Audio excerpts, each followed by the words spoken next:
Look, I'm always willing to read accusations of wrongdoing or human rights abuses coming out of any country, but in this case, it's very clear that they have no evidence. Like, give us.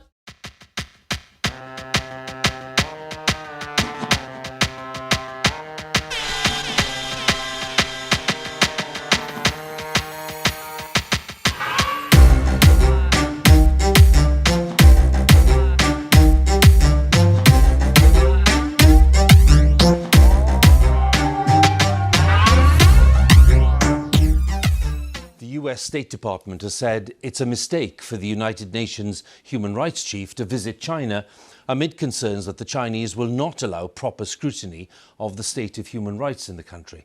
The visit is to include the western region of Xinjiang, where ethnic Uyghurs, most of them Muslims, have been unlawfully detained and mistreated.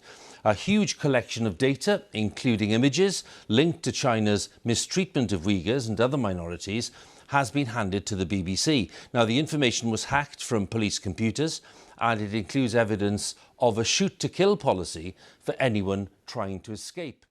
Not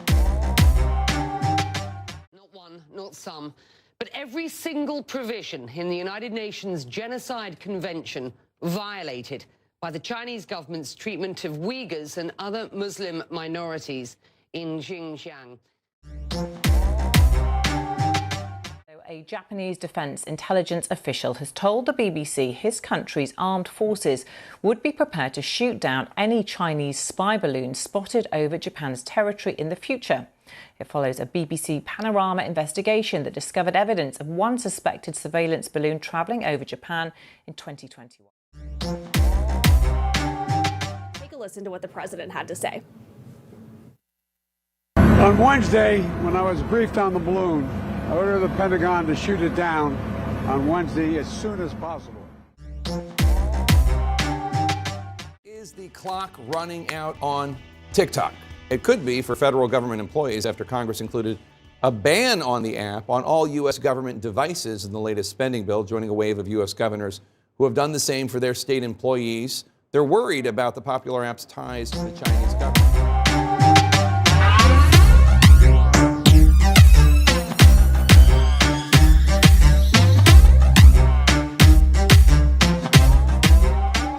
And Saudi Arabia are to resume diplomatic relations in a deal brokered by China, which took the world by surprise.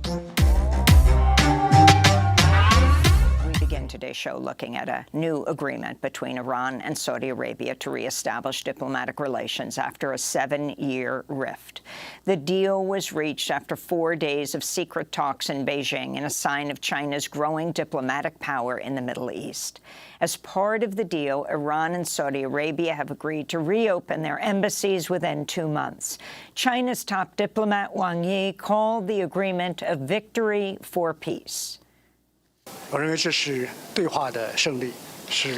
think this is a victory for dialogue, a victory for peace, offering significant good news for today's turbulent world.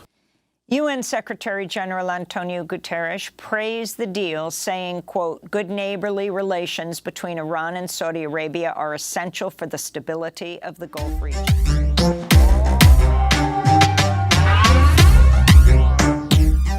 The response in Washington was more muted. White House National Security Council spokesperson John Kirby said the Biden administration supports any effort to de-escalate tensions in the region, but he questioned if Iran is going to, quote, meet their obligations.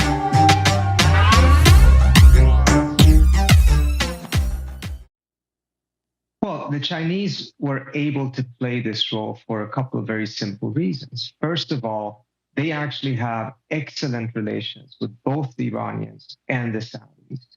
Unlike the United States, the Chinese have retained a neutral position on their conflict. They worked very hard and with great discipline to not get themselves entangled into the conflicts that the various regional powers have with each other.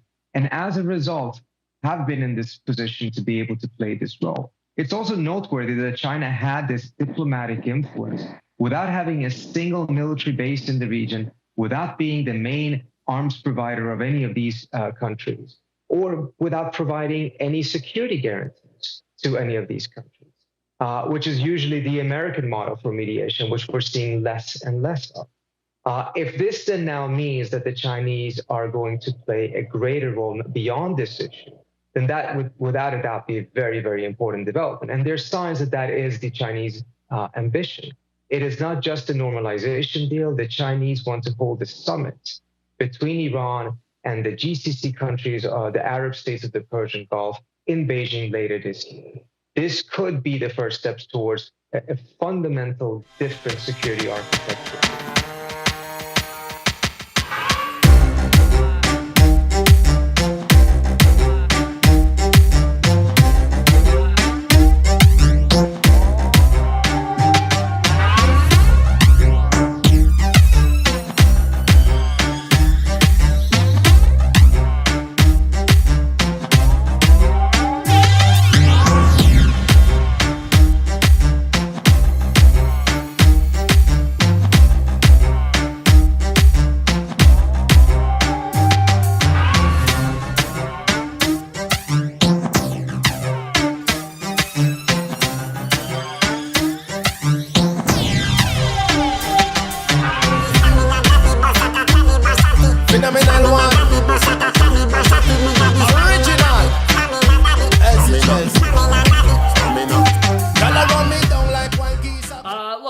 I'm always willing to read accusations of wrongdoing or human rights abuses coming out of any country. But in this case, it's very clear that they have no evidence. Like, give us the evidence. As an American, and I turn on corporate media and or watch our politicians, show us the evidence.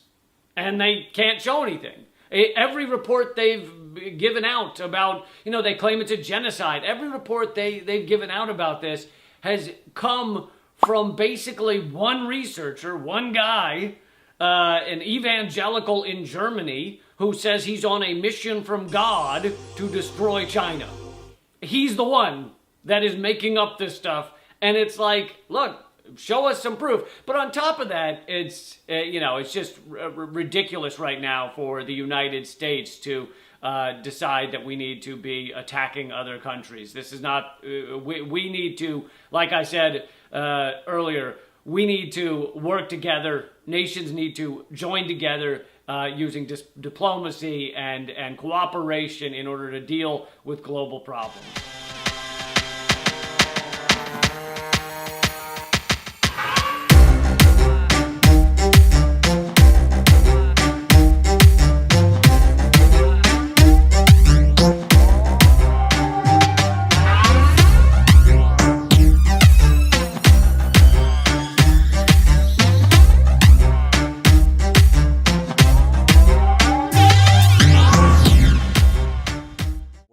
With the highest economic output. China, the US, and India take the first 3 spots. But in terms of EU countries, there are only 2, Germany in 5th and France in 9th. The UK sits in 10th, but is no longer part of the EU. Now, if we forward the clock to 2050, things are projected to look very different. China stays in 1st. The US moves down to 3rd and is replaced by India. Japan moves down to 8th, Russia stays in 6th, Indonesia and Brazil move up significantly to 4th and 5th, Mexico enters the top 10 the first time in 7th, and Germany moves down 4 places to 9th, with the UK staying in 10th. And yes, France leaves the top 10 altogether.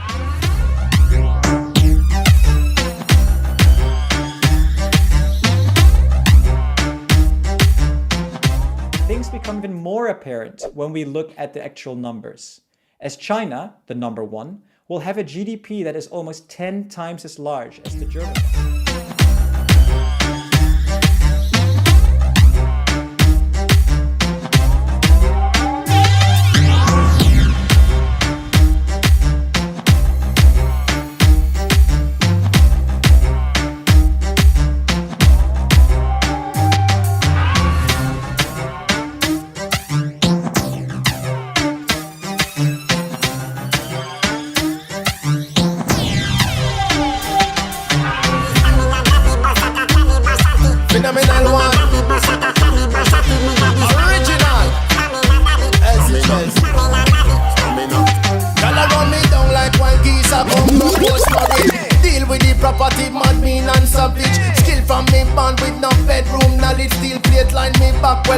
up and solid. Nah, feel pon the trail, me know me can manage. Berlin, Irish, Marshall, Linseed in the office.